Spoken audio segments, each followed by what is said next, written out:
Hello दोस्तों, मैं हूं विपिन और स्टडी अनलिमिटेड में आपका स्वागत है। जैसा कि आपको मालूम है कि हमने मैथमेटिक्स की सीरीज स्टार्ट किया है जिसमें कि हम हर वीडियो में 20 क्वेश्चन डिस्कस करते हैं। पिछले वीडियो में हमने देखा था क्वेश्चन नंबर 21 टू 40। आज के इस वीडियो में हम देखेंगे क्वेश्चन नंबर 41 टू 60। तो चलिए देखते हैं question number 41। a plus B equal to -2 है। a plus B equal to कितना है? -2। और a minus B equal to कितना है? 12 है। a minus B equal to कितना है? 12 है। फाइंड आउट करना है b का वैल्यू। अब देखो, अगर इस दोनों को हम जोड़ देते हैं तो b और b कैंसिल हो जाएगा, यहाँ से a का वैल्यू निकल जाएगा। और a का वैल्यू अगर फर्स्ट या सेकेंड दोनों में से किसी में अगर पुट करते हैं तो b का वैल्यू निकल जाएगा। या सिंपली हम क्या करते हैं, इस दोनों को हम घटा देते हैं। अगर घटाएंगे तो ये क्या होगा? माइनस हो जाएगा। ये क्या प्लस हो जाएगा और ये भी माइनस हो जाएगा। अब देखो, यहाँ पे a प्लस में है और ये माइनस में है तो a और a कैंसिल हो जाएगा। b और b कितना हो गया? 2b हो गया। और इधर देखो -2 है और -12 है, कितना हो जाएगा? -14। तो b का वैल्यू कितना आ गया यहाँ से? -7। ऑप्शन नंबर डी इसका आंसर हो जाएगा। नेक्स्ट क्वेश्चन देखते हैं। एक घड़ी की एमआरपी कितना है? 4750 है। उसकी बिक्री पर 12% की छूट है। यदि दुकानदार उस घड़ी को 3850 में खरीदा तो उसका लाभ कितना होगा? अब देखो, एमआरपी कितना है? एमआरपी है 4750। इसको क्या बोलते हैं? अंकित मूल्य। एमआरपी को क्या बोलते हैं? अंकित मूल्य। अब देखो, छूट कितना है? 12%। छूट है 12%। तो जो विक्रय मूल्य होगा, जो कि विक्रय मूल्य होगा, इसको क्या बोलते हैं? Selling price. तो जो विक्रय मूल्य होगा वो कितना होगा? 4750 का कितना हो जाएगा? 12% तो छूट है, मतलब 88% हो जाएगा। अब देखो, एक शून्य से एक शून्य कैंसिल हो गया, 5 से ये 2 बार कैंसिल हो जाएगा और ये 5 से 9 और कितना आ जाएगा? 5 आ जाएगा। फिर ये 2 से देखते हैं तो 4 बार। अब देखो, 95 से को अगर हम 44 से गुना करते हैं तो 5 के 20, 9 36, 36 दो कितना? 38, 380 कितना आ गया? 0814। तो आ गया विक्रय मूल्य कितना आ गया? 4150। और क्रय मूल्य दिया हुआ है कितना? क्रय मूल्य दिया हुआ है 3850। क्रय मूल्य को क्या बोलते हैं? Cost price. Cost price. तो क्रय मूल्य दिया हुआ है, विक्रय मूल्य भी पता है, तो क्या फाइंड आउट करना है? लाभ फाइंड आउट करना है। तो लाभ इक्वल टू हमें क्या हो जाएगा? विक्रय मूल्य से क्रय मूल्य को माइनस करना पड़ेगा। मतलब क्या? 4150, 4180 है ना? 4180, हाँ, 4180 में से 3850 को माइनस कर देंगे, कितना आ जाएगा? 330। ऑप्शन नंबर डी इसका आंसर हो जाएगा। नेक्स्ट क्वेश्चन देखते हैं। 4 विभिन्न प्रेक्षणों का माध्य 17.5 है। जब एक नया प्रेक्षण जिसका माध्य 20 है इसमें जोड़ा जाता है तब इसका नया माध्य कितना होगा? देखो, 4 प्रेक्षण का माध्य 17 है, 4 का माध्य कितना है? 17.5 है। अब देखो, एक नया प्रेक्षण इसमें जोड़ा जा रहा है, ठीक है? तो 4 का जब इतना है तो अगर टोटल हमें फाइंड आउट करना है तो क्या करना पड़ेगा? 17.5 को 4 से गुना करना पड़ेगा और फिर इसमें 20 जोड़ रहे हैं तो 20 जोड़ दिए। अब कितना हो जाएगा? टोटल 5 हो जाएगा, तो 5 से भागा करना पड़ेगा। अब 5 से भागा दे रहे हैं तो कितना आ जाएगा? 17 चौ 68 है और 2 कितना? 70 हो जाएगा। 70 और 2 कितना? 90। और 90/5 हो जाएगा, कितना हो जाएगा? 18। ऑप्शन नंबर ए इसका आंसर हो जाएगा। या फिर इस तरह से भी कर सकते हैं, 17.5 है, ठीक है, 4 का है। अब पांचवा जो आ रहा है कितना है? 20 है। 20 है, ये सारे 5 में डिवाइड हो जाएगा, क्योंकि इसमें जो नया आ रहा है तो इसमें 17.5 तो रहेगा ही रहेगा। बाकी जो एक्स्ट्रा आ रहा है कितना? 2.5। तो इसको हम क्या करते हैं? 5 से डिवाइड करते हैं तो कितना आ गया? 0.5। मतलब ये जो है ना 0.5 से बढ़ जाएगा, तो बढ़ जाएगा तो कितना हो जाएगा? 18 हो जाएगा। ऑप्शन नंबर ए इसका आंसर हो जाएगा। नेक्स्ट क्वेश्चन देखते हैं कि यदि एक समबाहु त्रिभुज का क्षेत्रफल कितना है? 24√3 है, तो इसका परिमाप ज्ञात करें। देखो त्रिभुज, समबाहु त्रिभुज किस तरह से होता है, इस तरह से होता है। इसका तीनों जो भुजा होता है वो बराबर होता है, और इसका जो क्षेत्रफल होता है वो होता है a²√3/4। अब ये कैसे आया ये भी हम बताएंगे, पहले क्वेश्चन देख लेते हैं। तो a²√3/4 इक्वल टू कितना है, 24√3 है। √3 से √3 कैंसिल हो जाएगा, तो a² इक्वल टू कितना बच गया, 24 गुने 4 कितना, 96। और a का वैल्यू अगर फाइंड आउट करें तो 16, तो 4 निकल जाएगा, 4√6 हो जाएगा। अब क्या कह रहा है, इसका परिमाप। तो परिमाप क्या है, ये भी a बराबर है, ये भी बराबर है, ये बराबर है, तो परिमाप हो जाएगा 3 से गुना करना पड़ेगा भुजा में। 3 गुने कितना करना पड़ेगा, 4√6 करना पड़ेगा, कितना हो गया, 12√6। ऑप्शन नंबर डी इसका आंसर हो जाएगा। अब देखो ये क्षेत्रफल है, क्षेत्रफल ये कहाँ से आया, ठीक है, इसको देखते हैं। तो देखते हैं ये जो है, अगर इसको हम a मान लेते हैं, इसको हम b मान लेते हैं, और इसको हम c मान लेते हैं। इस पे जब हम लंब खींचते हैं तो ये क्या होता है ना कि ये b और c को बराबर बराबर भाग में बांटता है। मतलब अगर ये टोटल a है तो ये a/2 और ये a/2 हो जाएगा। इधर कितना a है, इधर a है। अगर इस बिंदु को d मान लेते हैं, अब AD को अगर फाइंड आउट करना है तो क्या करना पड़ेगा, a का स्क्वायर माइनस a/2 का स्क्वायर का रूट, a का स्क्वायर माइनस a/2 का स्क्वायर और इसका रूट। अब ये कितना आ जाएगा, a² 4a² हो जाएगा, माइनस a² 3a² और बटे कितना 4। अगर इसका निकालते हैं तो कितना आ रहा है, a बाहर आ जाएगा √3/2। तो AD का वैल्यू कितना आ गया, a√3/2। और जो त्रिभुज का क्षेत्रफल होता है वो होता है 1/2 इंटू लंब जो होता है और गुने कितना, आधार जो होता है। तो यहाँ पे लंब कितना है, AD है, और आधार जो है वो कितना है, BC है। तो ये कितना हो जाएगा, 1/2। AD का वैल्यू कितना आ गया, a√3/2 और इंटू आधार कितना है, टोटल BC कितना है, a है, तो a हो गया। अब ये जब गुना होगा तो कितना हो जाएगा, a और a कितना हो गया, a² हो गया, √3 हो गया और बटे 4 हो गया। तो इस तरह से हम देखते हैं कि समबाहु त्रिभुज का क्षेत्रफल a² √3/4 होता है। और इस पे एक ना एक क्वेश्चन आता ही है, कभी कभी इसका लंब भी पूछा जा सकता है। तो लंब कितना होता है, a√3/2। अच्छा, नेक्स्ट क्वेश्चन देखते हैं। Question number 45। यदि कोई व्यक्ति किसी पंक्ति में दोनों ओर से 14वें स्थान पे है तो पंक्ति में कुल कितने लोग हैं। अब जैसे एक पंक्ति है इस तरह से, ये है 14 नंबर पे, इधर से लेफ्ट से भी 14 है, राइट से भी 14 है। मतलब इसके लेफ्ट में टोटल कितना लोग होगा, 13 लोग होगा। और इस इधर से भी 14 है, मतलब इधर भी कितना होगा, 13 लोग होगा।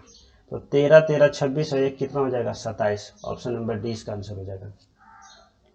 नेक्स्ट क्वेश्चन देखते हैं। एक 90 मीटर लंबी ट्रेन 15 मीटर पर सेकेंड की चाल से 15 सेकेंड में एक पुल को पार करती है, तो पुल की लंबाई का पता करें।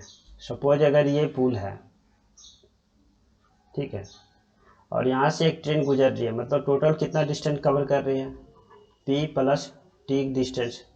और ये क्या है, P का वैल्यू तो फाइंड आउट करना है, पुल की लंबाई तो फाइंड आउट करना है। T का वैल्यू दिया हुआ है कितना, 90 मीटर। अब देखो ये टोटल कितना हो जाएगा, ये टोटल हो जाएगा 15 मीटर पर सेकेंड, 15 मीटर पर सेकेंड। और कितना सेकेंड चल रहा है, 15 सेकेंड में पार कर रहा है, तो 15 गुने 15। अब देखो P का वैल्यू हमें फाइंड आउट करना है, T का वैल्यू तो दिया हुआ है, ट्रेन की लंबाई कितना है, 90 है, और ये कितना हो गया, 225। अब P का वैल्यू निकालना है तो क्या करना होगा, 225 में से 90 को माइनस करना पड़ेगा, कितना हो जाएगा, 135 मीटर। ऑप्शन नंबर बी इसका आंसर हो जाएगा। नेक्स्ट क्वेश्चन देखते हैं 47। एक आदमी 4 किलोमीटर प्रति घंटा की गति से 3 घंटा चलता है और समान दूरी पर वापस 16 किलोमीटर पर घंटे की गति से दौड़कर आता है। दौड़ने में उसके द्वारा लिया गया समय कितना होगा। जैसे अगर ये एक डिस्टेंस है, ठीक है, यहाँ से वो 4 किलोमीटर पर घंटा की रफ्तार से 4 किलोमीटर पर घंटा की रफ्तार से चलता है और 3 घंटा में यहाँ पहुँचता है। कितना? 3 घंटा में पहुँचता है। और फिर जब लौटने वक्त क्या करता है, वो दौड़ के आता है। कितना? 16 किलोमीटर पर घंटा की रफ्तार से। तो ये कितना डिस्टेंस होगा? अब देखो, ये 4 किलोमीटर पर घंटे की रफ्तार से चल रहा है 3 किलोमीटर, मतलब अगर टोटल डिस्टेंस की बात करें तो कितना हो जाएगा? 4 गुने 3, 12 किलोमीटर। और ये 16 किलोमीटर पर घंटे की रफ्तार से चल रहा है, मतलब 16 से भागा देना पड़ेगा, इतना ही टाइम हो जाएगा। अब ये कितना हो गया? 4 से डिवाइड हो गया, तो 3/4 क्या हो गया? घंटा, आवर्स। और फाइंड आउट करना है कि सब मिनट में दिया हुआ है, तो 3/4 को हम कितना लिख सकते हैं? 60 से गुना करना पड़ेगा, इतना ही मिनट हो जाएगा। तो 4 से डिवाइड हो जाएगा कितना? 15, 45 मिनट हो जाएगा, 45 मिनट। ऑप्शन नंबर ए इसका आंसर हो जाएगा। नेक्स्ट क्वेश्चन देखते हैं 48। एक संख्या के, अच्छा उस संख्या को हम x मान ले रहे हैं। एक संख्या को 2/3, 2/3 का 1/4 कितना है? 100 है। तो वह संख्या क्या है? अब देखो, यहाँ 2/3 है, ठीक है। अगर हम इसको इक्वल टू को उधर लेके जाते हैं तो उधर कितना हो जाएगा? 3/2 हो जाएगा। इधर 1/4 है, अगर हम इक्वल टू को उधर लेके जाते हैं तो 4/1 हो जाएगा। अब ये देखो 2 से 2 कैंसिल हो रहा है, 4 कैंसिल हो रहा है, 2 हो गया। आंसर कितना आ गया? 600। ऑप्शन नंबर बी इसका आंसर हो गया। नेक्स्ट क्वेश्चन देखते हैं। यदि साइन थीटा इक्वल टू √3/2 है तो tan थीटा का वैल्यू क्या निकालना है? अब देखो, साइन थीटा का कितना दिया हुआ है? √3/2, ठीक है। इसको तो दो मेथड से निकाल सकते हैं। पहला मेथड तो ये है कि अगर साइन थीटा इक्वल टू √3 दिया हुआ है तो हम जानते हैं क्या कि साइन 60 इक्वल टू कितना होता है? √3। तो यहाँ से हम निकाल सकते हैं कि थीटा का वैल्यू कितना होगा? 60 डिग्री। और tan 60 डिग्री का हमें वैल्यू निकालना है फिर, बस tan 60 का कितना होता है? √3, यानी ऑप्शन डी हो जाएगा। या फिर दूसरा मेथड अगर हम इससे निकालते हैं, साइन थीटा इक्वल टू √3/2। अब देखो, साइन थीटा इक्वल टू कितना होता है? लंब बटे कितना? कर्ण।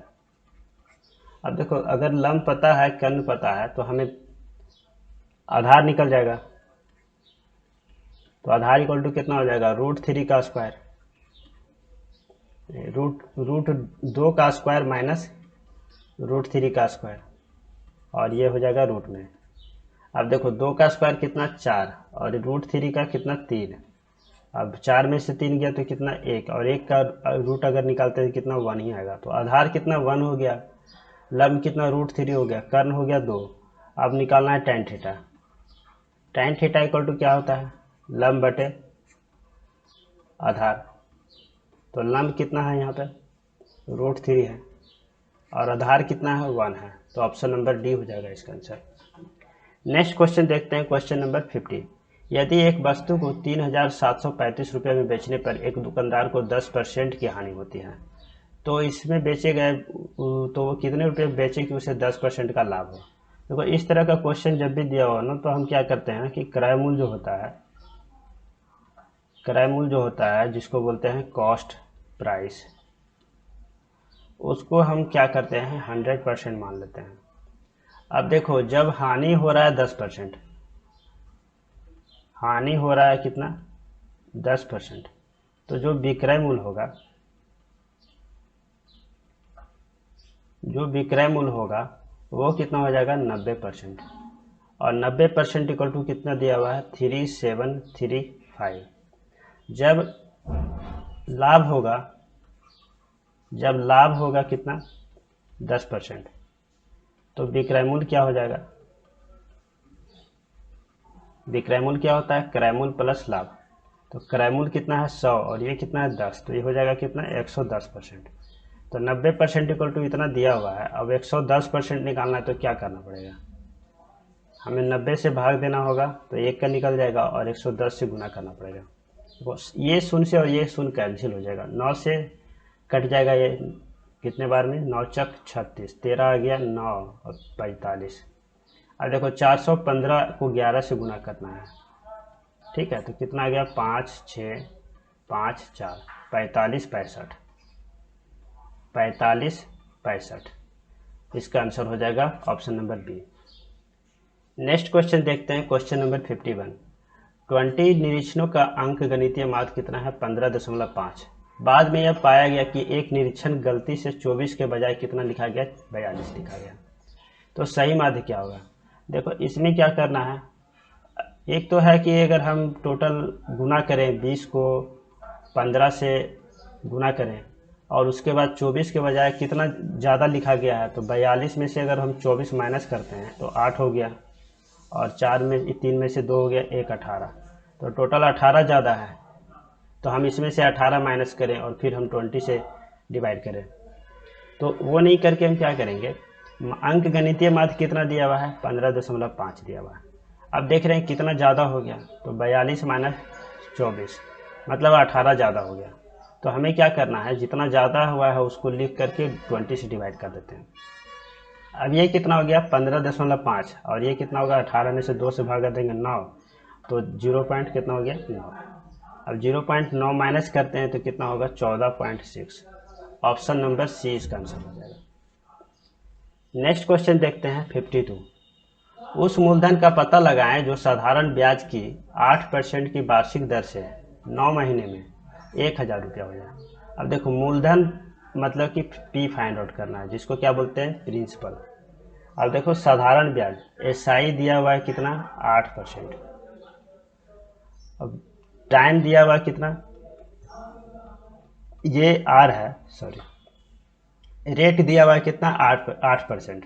अब देखो टाइम कितना दिया हुआ है 9 महीना। 9 महीना को अगर हम साल में कन्वर्ट करते हैं तो कितना हो जाएगा 3, और ये 4, 3/4 ईयर्स हो गया। अब देखो 1000 रुपया हो जाता, मतलब क्या अमाउंट है कितना 1000 रुपया। ठीक है, अब देखो अगर यहाँ से हम बात करें कि एसआई कितना हो जाएगा, अगर हम पी को 100% मान लेते हैं तो एसआई कितना हो जाएगा, एसआई हो जाएगा आर गुने टी, और आर गुने टी कितना 8 गुने 3/4 मतलब कितना 6%। एसआई कितना हो गया 6%। अब हम अमाउंट की बात करें तो कितना होगा, अमाउंट हो जाएगा पी प्लस एसआई, और पी कितना है 100%, और ये कितना है 6%, तो कितना हो गया 106%। और 106% का वैल्यू दिया हुआ है, 106% का वैल्यू कितना दिया हुआ है 1000। हमें क्या निकालना है मूलधन, मतलब क्या 100% का वैल्यू निकालना है। अब 100% का वैल्यू निकालने के लिए क्या करना पड़ेगा, 1000 बटे कितना 106 और गुने कितना 100। अब हम जब 106 को 106 से हम भाग देते हैं कितना में 1 2 3, फिर 2 शून्य और आ जाएगा, तो ये कितनी बार में लग जाएगा 9 बार में लग जाएगा। तो कितना हो गया 9 छक 54, 9 छक 54, ये हो गया 6, ये हो गया 4, और ये 0, फिर ये 0 कितने बार में आ जाएगा 4 बार में, तो कितना हो गया 4 4 24। ठीक है, ये 6 हो गया और ये 3 हो गया, फिर से 1 शून्य आ जाएगा, कितने बार में आएगा 3 बार में, मतलब ऑप्शन नंबर सी इसका आंसर हो जाएगा। नेक्स्ट क्वेश्चन देखते हैं। 5 लीटर चीनी के मिश्रण में 6% चीनी है, उनमें से 1 लीटर पानी भाप बन जाता है, तो शेष मिश्रण में चीनी का प्रतिशत कितना होगा। देखो 5 लीटर है, इसमें चीनी के मिश्रण कितना है 6% है, 6% शुगर है, और देखो इसमें क्या है पानी है, वाटर कितना है 94%। अब क्या हुआ कि उसमें से 1 लीटर पानी भाप बन गया। अब देखो ये टोटल कितना बच गया, 1 लीटर जब भाप बन गया तो टोटल 4 बच गया। अब कह रहा है शेष मिश्रण में चीनी का प्रतिशत क्या होगा। अच्छा देखो शेष मिश्रण में जो प्रतिशत होगा मानते हैं कि 1 है, ठीक है। अब यहाँ पे जब भाप बनेगा तब तो ये पानी सिर्फ उड़ेगा, चीनी तो उड़ना नहीं है, चीनी तो समान रहेगा।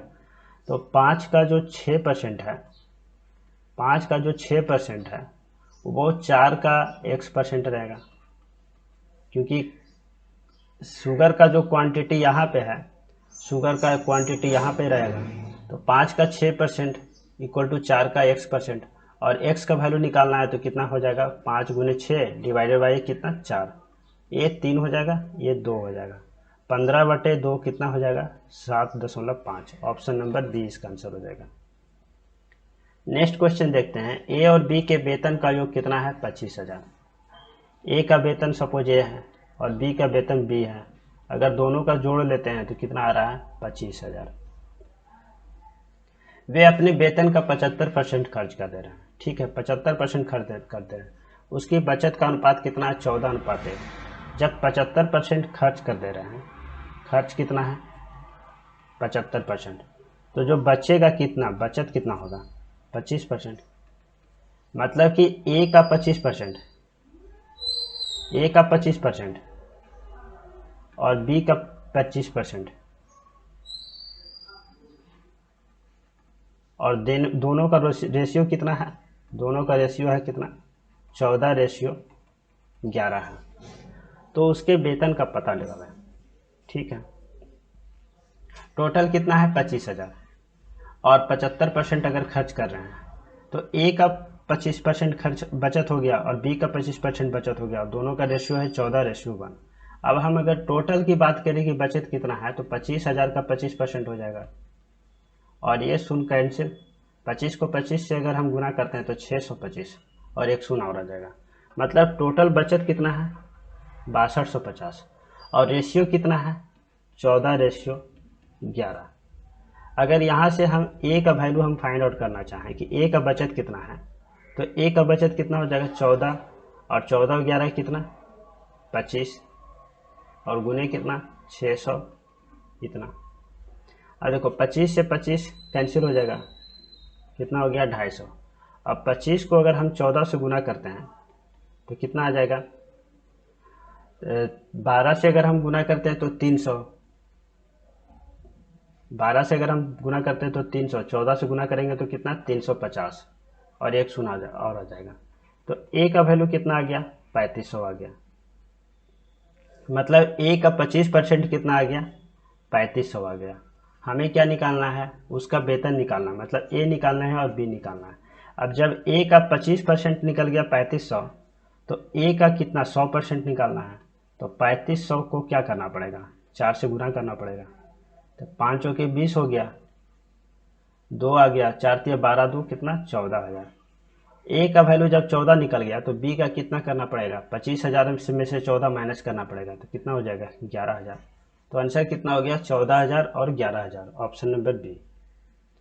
नेक्स्ट क्वेश्चन देखते हैं, यदि 10 पुरुष 8 दिन में एक नहर की खुदाई कर सकते हैं तो 15 पुरुष को काम करने के लिए कितना करना पड़ेगा, तो 15 से भाग दे देते हैं, ये हो जाएगा 2 और ये हो जाएगा 3, कितना हो गया 16/3। 16/3 का मतलब कितना 5 8 है ना, हाँ 16/3 तो कितना हो जाएगा 5.33। ऑप्शन नंबर डी इसका आंसर हो जाएगा। नेक्स्ट क्वेश्चन देखते हैं 56।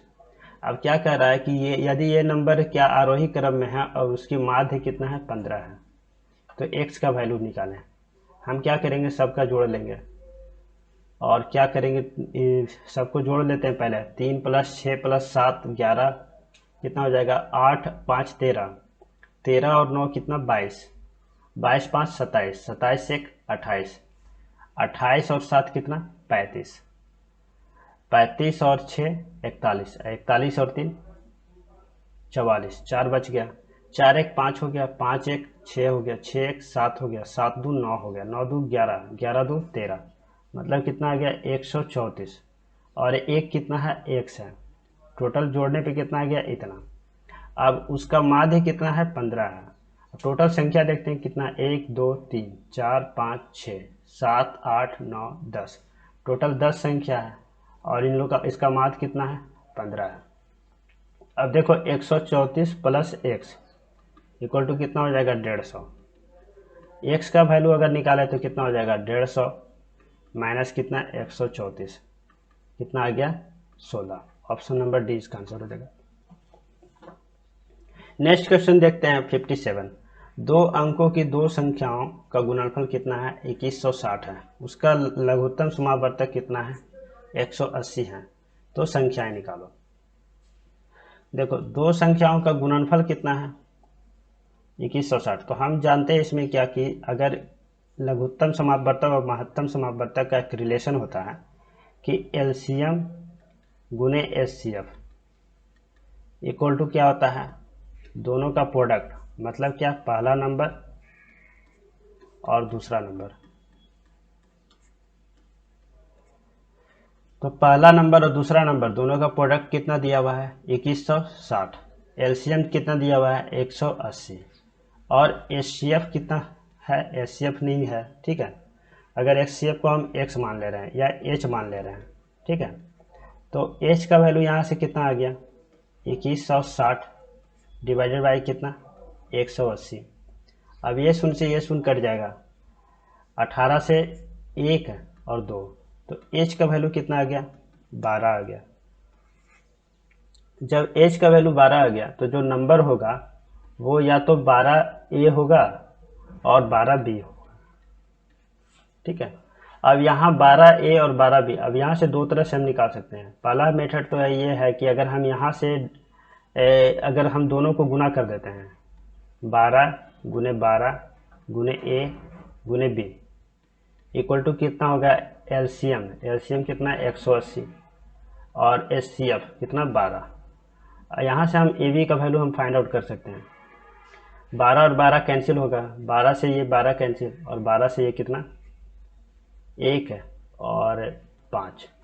AB का वैल्यू कितना आ गया 15। या फिर हम ये भी कर सकते हैं कि यहाँ जब एक संख्या 12A है और दूसरा संख्या 12 है, अब दोनों का हम अगर एलसीएम निकालते हैं तो कितना आ जाएगा 12AB और इसका वैल्यू कितना है 180, तो AB का वैल्यू कितना होगा 15। मतलब हर हाल में हमको AB का वैल्यू फाइंड आउट करना है कितना 15। अब जब AB का वैल्यू 15 होगा तो क्या क्या संख्या हो सकता है 1 और 15 हो सकता है या 3 और 5 हो सकता है। अगर हम 1 और 15 ले चलते हैं तो एक संख्या कितना होगा 12 हो जाएगा, 12 गुने 1, और दूसरा संख्या कितना हो जाएगा 15 गुने 12।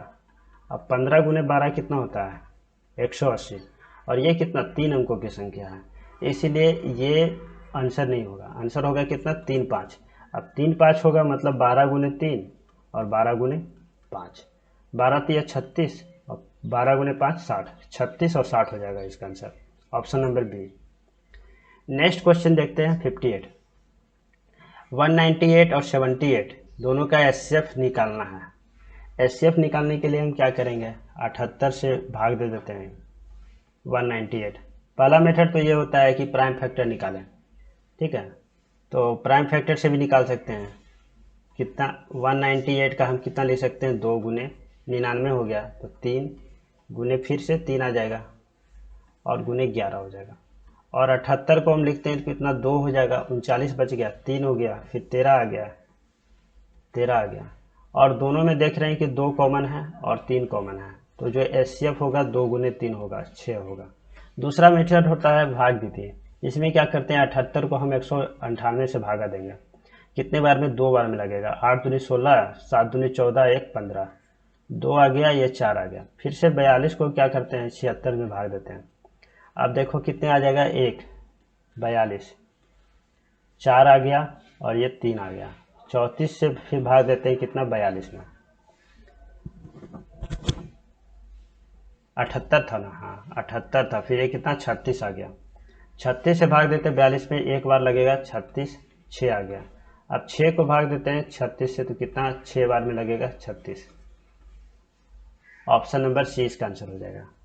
नेक्स्ट क्वेश्चन देखते हैं 59। एक परीक्षा में 25 सवाल हैं, प्रत्येक सही जवाब के लिए 4 अंक दिए जाते हैं और प्रत्येक गलत सवाल के लिए 2 अंक काट लिए जाते हैं। यदि सीमा ने 70 अंक प्राप्त किए तो उसमें कितने सवाल सही किए।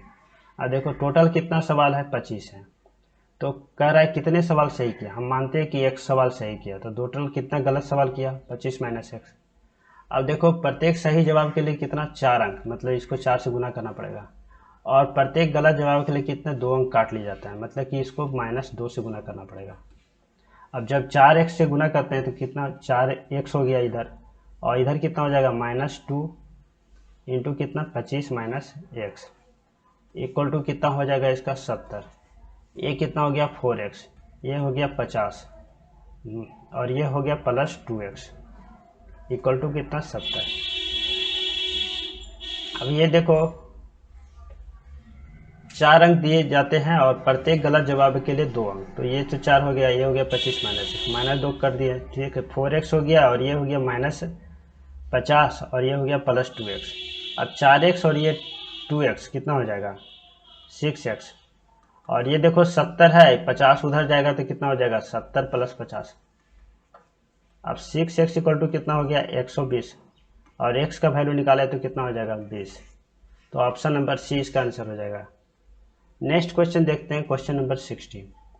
इसमें क्या है y + 1/3 है और ये y + 2/5 है। हम क्या करते हैं एलसीएम ले लेते हैं, कितना हो जाएगा 15। तो 15 जब एलसीएम लेंगे तो ऊपर 5 से गुना हो जाएगा तो कितना हो जाएगा 5y + 5 और इधर 3 से गुना हो जाएगा 3y + कितना 6 और ये कितना हो गया 3। तो 5y और 3y कितना हो गया 8y और 6 और 5 कितना हो गया 11। अब 15 दिया कितना 45। तो 8y इक्वल टू कितना हो जाएगा 45 - 11। y इक्वल टू कितना हो गया 4 और ये हो गया कितना 3 बटे कितना 8। 4 हो गया और 20 है तो 2 और 5। ऑप्शन नंबर 20 का आंसर हो जाएगा। चलो गाइस आज के लिए इतना ही। जय हिंद।